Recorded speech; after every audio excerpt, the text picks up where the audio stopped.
ನೀವು ಸಪೋಸ್ ನಿಮ್ಮ ಫ್ರೆಂಡ್ ಜೊತೆ ಎಲ್ಲೋ ಊಟಕ್ಕೆ ಹೋದ್ರಿ, ಅವ್ರು ಸುಮ್ಮನೆ ನಿಮ್ಮನ್ನು ಭೇಟಿ ಮಾಡಿದ್ರು, ಹೇಗಿದ್ರು ಲಂಚ್ ಟೈಮ್ ಆಯ್ತಲ್ವಾ ಅಂತ ಬಾ ಊಟಕ್ಕೆ ಹೋಗೋಣ ಅಂತ ಇಬ್ಬರು ಊಟಕ್ಕೆ ಹೋಗ್ತೀರಾ. ಅಥವಾ ನೀವು ಮನೆಗೆ ನಿಮ್ಮ ಫ್ರೆಂಡ್ ಬಂದಿದ್ದಾರೆ, ಊಟದ ಟೈಮ್ ಆಯ್ತಲ್ಲ ಅಂತ ಬಡಿಸಿದ್ರಿ. ಆಮೇಲೆ ಕೆಲವು ದಿನಗಳ ನಂತರ ನೀವು ಅವರನ್ನು ಸಂಜೆ ಮೀಟ್ ಮಾಡಿರ್ತೀರ, ಒಂದು 5:30-6 ಗಂಟೆಗೆ. ನಿಮ್ಮ ಫ್ರೆಂಡ್ ಏನು ಹೇಳ್ತಾರೆ, ಇಷ್ಟೊತ್ತಾಗೋಯ್ತು, ಇನ್ನು ಕಾಫಿ ಟೀನೂ ಕುಡಿದು ಬಿಟ್ಟಿರ್ತೀಯ ಅಲ್ವಾ, ಇವಾಗ ಏನು ತಿನ್ನೋದು ಏನು ಕುಡಿಯೋದು ಬಿಡು ಅಂತ ಸುಮ್ಮನೆ ಮಾತಾಡಿಸ್ಬಿಟ್ಟು ಕಳಿಸ್ಬಿಡ್ತಾರೆ. ಆವಾಗ ನಿಮ್ಗೇನು ಅನಿಸುತ್ತೆ? ಹರ್ಟ್ ಆಗುತ್ತಾ?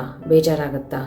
ನೋಡಿ, ನಾನು ಅವತ್ತು ಕರ್ಕೊಂಡು ಹೋಗಿ ಊಟ ಎಲ್ಲ ಮಾಡಿಸ್ದೆ, ಆದರೆ ಇವ್ರು ನೋಡು ನನಗೊಂದು ಕಾಫಿ ಟೀ ಕೂಡ ಕೊಟ್ಟಿಲ್ಲ ಅಂತ ಅನಿಸುತ್ತಾ? ಅಥವಾ ನೀವು ಯಾರಿಗಾದ್ರೂ ಬರ್ಡೇ ಗಿಫ್ಟ್ ಕೊಟ್ರಿ, ಆಮೇಲೆ ನಿಮ್ಮ ಬರ್ಡೇ ಬರುತ್ತೆ, ಅವ್ರು ನಿಮಗೆ ಗಿಫ್ಟ್ ಕೊಟ್ಟಿಲ್ಲ, ಆವಾಗ ನೋವಾಗುತ್ತಾ? ನೋಡಿ, ನಾನು ಮಾತ್ರ ಎಷ್ಟು ಅಲ್ಲಿ ಇಲ್ಲಿ ಓಡಾಡಿ ನೋಡಿ ಒಳ್ಳೆ ಗಿಫ್ಟನ್ನು ಕೊಟ್ಟೆ, ಆದರೆ ನನಗೆ ಮಾತ್ರ ಅವ್ರು ಗಿಫ್ಟೇ ಕೊಟ್ಟಿಲ್ಲ ಅಂತ ಅನಿಸುತ್ತಾ? ಅಂದರೆ ನಿಮಗೆ ಅಲ್ಲಿ ನಿರೀಕ್ಷೆ ಇದೆ, ನೆಕ್ಸ್ಟ್ ಅವರು ಮಾಡ್ತಾರೆ ಅನ್ನೋ ಉದ್ದೇಶದಿಂದನೇ ನೀವು ಮಾಡಿದ್ದೀರ ಅಲ್ವಾ? ಎಲ್ಲಿ ನಿರೀಕ್ಷೆ ಇರುತ್ತೋ ಅಲ್ಲಿ ನೋವು, ನಿರಾಸೆ ಇದ್ದೇ ಇರುತ್ತೆ. ಯಾಕೆಂದರೆ ಎಲ್ಲರೂ ಒಂದೇ ಅಲ್ಲ. ನಮ್ಮದೇ ಕೈಯಲ್ಲಿರೋ 5 ಬೆರಳು ಸಮ ಅಲ್ಲ. ಒಂದೇ ತಾಯಿ ಹೊಟ್ಟೆಲಿ ಹುಟ್ಟಿರೋ 2 ಅಥವಾ 3 ಜನ ಮಕ್ಕಳು ಇದ್ದರೆ ಒಬ್ರೊಬ್ರದ್ದು ಬೇರೆ ಬೇರೆ ಥರ ಮನಸ್ಥಿತಿ ಇರುತ್ತೆ. ಹಾಗಿರುವಾಗ ಬೇರೆಯವರು, ಫ್ರೆಂಡ್ಸ್ ಆಗಿರಲಿ, ರಿಲೇಟಿವ್ಸ್ ಆಗಿರಲಿ, ಯಾರೇ ಆಗಿರಲಿ, ಹೇಗೆ ನಿರೀಕ್ಷೆ ಇಟ್ಕೋತೀರಾ?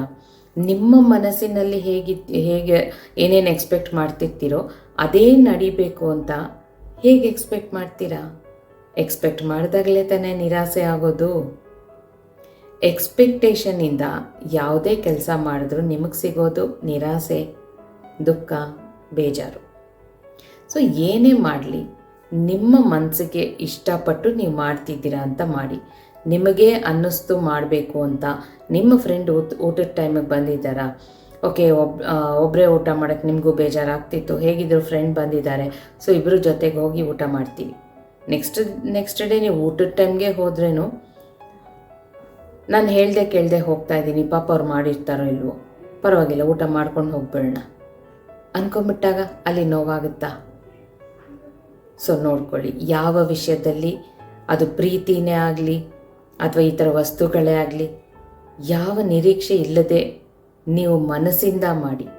ನಿರೀಕ್ಷೆ ಇಟ್ಕೊಂಡ್ರಾ ನೋವೇ ಮತ್ತೆ ಸಿಗೋದು.